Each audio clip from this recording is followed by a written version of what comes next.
Okay, so Andrew here again from Torche, Tilts, formerly Riddle of Steel. Basically, want to summarize my my take on the Zoom G5n. Being skeptical somewhat at first of like a digital pedal board, mainly because I think like a lot of the stuff ends up being sort of unusable, to be quite honest, in general with other pedals, in the past.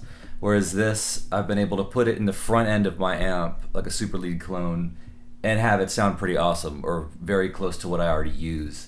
Um, it's easy to tweak. This guy, I mean, the layout is pretty simple. It's just four pedals, program each one. Very, sort of obvious. I don't have to take a class on how to program the thing. Um, Tuner pedal, blam. You want to adjust an output boost here, master volume here. You want to change the tone, if it's too bright, too dark, instant satisfaction. Programming the patches in and out, pretty simple. Again, it's sort of obvious, and very much foolproof in my opinion.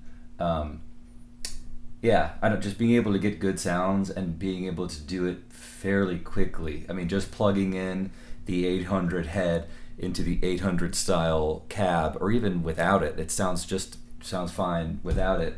Um, Without much tweaking, you can get a pretty awesome sound, and it's also not.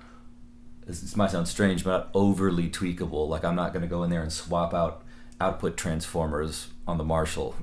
Like the things that you want to tweak are easily accessible, and they have musical results, and you can push this thing pretty hard in weird ways too, which is always a favorite way, a preferred way of mine to look at things, where it's able to do things that maybe a board full of analog pedals wouldn't be able to do. You can allow this thing to be the weirdo that it's capable of being as well. If you're into like freaky noise stuff, you know, crazy spastic reverb, whatever you want to do, or delay rather.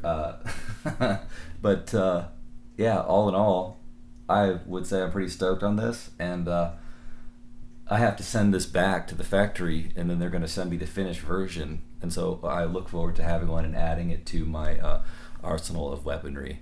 And thank you again to the good people at Zoom for allowing me to contribute.